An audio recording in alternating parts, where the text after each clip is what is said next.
돈이 드는 경제 뉴스 짚어봤습니다. 네, 오늘의 경제 뉴스 중에 우리 김병아 씨 네. 어떤 부분이 제일 귀에 들어왔나요? 뭐니 뭐니 해도 숨은 돈 찾기가 아닐까. 예. 아니 마침 지난주에 그 겨울옷을 꺼내는데 네. 주머니에서 10,000원짜리가 나오는 거예요. 그럼 얼마나 좋아요. 그런 거 나오면은. 그래서 네. 가끔씩 휴면 계좌 이렇게 찾아보거든요. 예. 근데 좀 마땅하게 저는 그런 거는 없더라고요. 저는 속상한 게 제가 숨겨둔 돈을 못 찾을 때. 있는데. 근데 누군가가 분명히 가져갈 것 같은데. 네. 그 휴먼 계좌는 제가 철저하게 찾았어요. 제가 한번 이렇게 검색해봤더니 은행 계좌가 상당히 많더라고요. 뭐 10원 있는 것도 있고 뭐 몇백 원 해갖고 다 탈탈 털어서 다 찾았는데 어머. 13,925원 정도. 우와. 그 정도 됐어요. 커피. 커피 살 정도는 쏘세요, 됐어요. 쏘세요. 네. 네. 근데 휴먼 계좌 안 찾아가신 분들 그렇게 많은 거예요? 그렇게 13,000원씩 모아가지고요. 지금 수조 원이 쌓여 있어요. 수조 원이 쌓여 있어요. 세상에. 서민금융진흥원이라는 기관이 있어요. 여기 네. 서민들 뭐 금융 지원하는 역할도 하지만 휴면 예금 관리하고 찾아주는 역할을 하거든요. 네. 시중에 은행이나 보험사 같은 금융사에서 휴면 예금, 휴면 보험이 생기면은 그 한 5년 동안 계좌에 아무 일도 안 일어나면 휴면 처리를 합니다. 그럼 잠자고 있는 돈으로 분류를 해요. 그럼 이거를 서민금융진흥원한테 협약 맺고 출연을 하고 있습니다. 그 돈이 모두 합치면 지금까지 4조 2천억 원 출연돼 있다는 거예요. 4조 2천억 원. 근데 그 중에서 이제 최시중 씨처럼 네. 찾아간 분들이 계세요. 네. 찾아간 돈이 있는데 그게 한 1조 7천억 원대요. 그러니까 얼마 남아 있어요? 2조 5천억 원이 그건 아직도 아직도 많이 남았고. 어떡해. 휴면 상태에 있다. 그래서 그거 찾으시고 싶으시면 뭐 방법은 어렵지 않습니다. 해보셨을 텐데 서민금융이 있다라고 휴면 예금을 찾아주는 앱이 있어요. 거기 들어가셔서 찾으실 수도 있고요. 또 서민금융진흥원이 운영하는 사이트 휴면 예금 찾아줌 여기 들어가셔도 되는데 한 가지 더 팁을 드리면은 네. 서민금융진흥원이 아직 갖고 있지 않은 휴면 예금들도 있어요. 맞아요. 은행. 내가 내 은행에 들어가 있는 돈인데 그거는 또 은행연합회 사이트 들어가셔야 됩니다. 그래요? 그래서 은행연합회가 운영하고 있는 휴면 예금 찾아주기 사이트 또 보험은 또 따로요. 휴면보험, 내보험 찾아줌이라는 사이트가 있어요. 이런 사이트들 들어가셔서 저기 뭐 화면에 나오네요. 빨간색으로 돼 있는 저런 부분 지급 신청 이런 부분 누르시고 거기서 그 하라고 하는 대로 적절하게 자기 정보를 입력하시면 찾을 수 있습니다. 그럼 열심히 검색해서 손품을 좀 팔아야겠네요. 다 기억하시겠어요?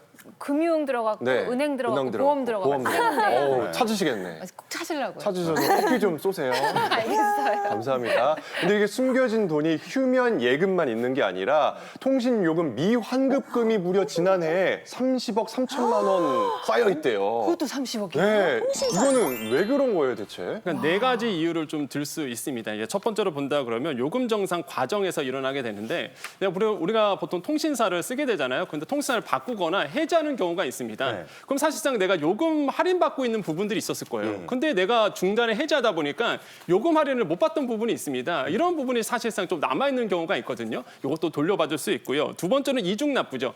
자동 이체를 해놨는데 뭐 그럴 가능성은 많이 없지만 그래도 있는 일입니다.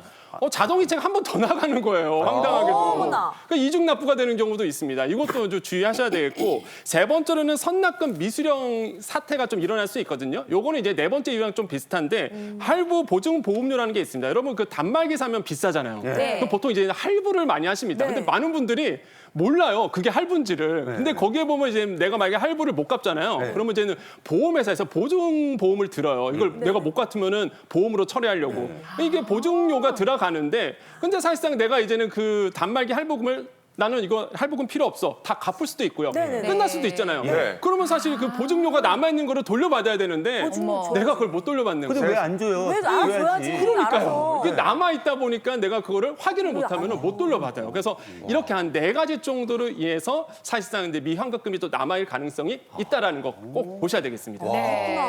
아니 뭐 내가 뭐 보증보험이 들어져 있는지 기억이 뭐 나겠어요. 그 시간 지나면 일단은 뭐 우리가 통신사 변경도 하고 네. 명의 변경할 일도 있고 이런 과정에서 돈이 나왔던 걸 내가 지금 모르고 못 찾은 게 지금 30억이라고 하는데 그럼 이거는 또 어떻게 찾을 수 있나요? 어떻게 찾아? 이것도 네. 비슷하게 네. 홈페이지 검색 열심히 하셔야 돼요. 통신사 홈페이지, 본인이 가입한 통신사 홈페이지 들어가셔도 찾을 수 네. 있고요.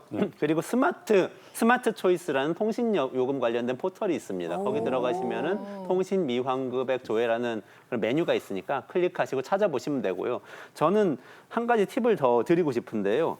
얼마 전에 저는 우편물을 하나 받았는데 네. 예전에 내가 이사한 지금은 살고 있지 않은 곳에서 우편물이 왔는데 케이블 방송인 거예요. 어머나. 근데 거기서 그 그동안 제가 몇 년 동안 이거를 해결 안 했나 봐요. 몇 년 전에 쌓여 있는 케이블 방송 미환급금이 있으니까 이거 찾아가라 이렇게 나오더라고요. 그래서 혹시라도 이사 다니시고 그러면은 네. 유료 방송 가입하신 것 중에서 미환급금 있으실 수도 있어요. 중간에 정산해서 받게 돼 있거든요. 그러니까 이사 가기 전에 반드시 요거 챙겨가지고 받으시기 바랍니다. 그 정신을 똑띠 차려야 돼요. 진짜 단디 차리고 단디 아주 차려야 그냥 돼, 눈 진짜. 부릅뜨고 지켜봐야 이게 됩니다. 무슨 숨어 있는 돈 찾아준다니까 이재성 아나운서 눈이 막 커지고 반짝반짝. 진짜 이거 어떻게 얼마야? 설레 보여요? 깜짝 놀랐어요. 저는 특히 그 한국예탁결제원에서 주식 배당금 420원 얘기 듣고 420원 이요? 420억 원 얘기 듣고 정신이 없어요 지금. 그렇도 사자. 420억 원 얘기 듣고 깜짝 놀랐는데 10월 31일까지 실기주 과실 주인을 찾아주는 캠페인을 한다고 해요.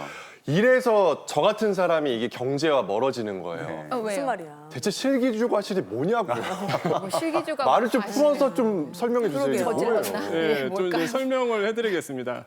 지금 아마 이 방송 보시는 분들 중에서 이제 장롱을 한번 좀 뒤져 보셔야 될 것 같아요. 혹시나 우리 부모님들이 과거에 증권 투자를 했는데 주식 투자를 했는데 혹시 종이 증서 뭐 이런 게 있는지 잘 보셔야 돼요. 왜냐하면 그 종이 증서 같은 경우에 지금 이제 전자로 다 바뀌었는데 네. 예, 지금 나오고 있죠. 우와, 예, 저런 모모 증권 주식회사 이렇게 좀 네. 나옵니다. 있었던 얼마 것 이게 같아. 나오는데 이게 사실 이제 증권이에요. 그 회사 이제 주주라는 이제는 명분인데 사실상 이 증권 종이 증권을 가지고 있는 상태라고 보시면 돼요. 근데 내가 이걸 가지고 있으면 권리 증서잖아요. 난 이 네. 정도의 주식이 있습니다라고 권리 증서인데 이거를요 주식회사 쪽으로 알려줘야 됩니다. 이런 걸 명의개설라고 얘기하는데 주주 명부에 기록을 해놔야 되는데 내가 주주 명부에 기록을 안 한 거예요. 그러니까 나는 증서만 가지고 있지 증권회사는 나의 존재를 모릅니다.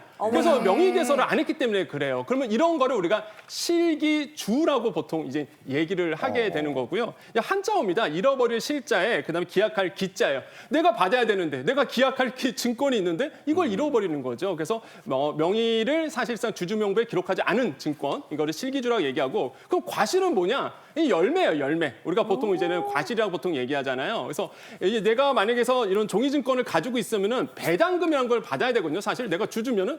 근데 이제 배당금을 받아야 되는데 사실상 배당금을 받지 못하는 거죠. 왜? 내가 주식회사 쪽에다 증권회사 쪽에다가 나는 종이증권만 가고 이제 내가 주주라는 거를 얘기를 못했잖아요. 명의개설 안 했기 때문에 그럼 배당금을 못 받습니다. 이런 거를 이제 실기주 과실이다라고 이제는 말할 수 있습니다. 저는 이게 뭐 실기주가 잘못을 저질러서 과실을 했다 이런 건 줄 알았는데 이게 과실이라는 게 결실 뭐 이런 맞아요. 뜻인 열매네, 열매. 거군요. 네, 열매를. 열매. 과실이라고 하니 과실 과실 누가 담근 거야 그러면 과실주를? 아니 구과실이 아니라. 이거 뭐 받으면 제가 과실주를 좀 쏠게요.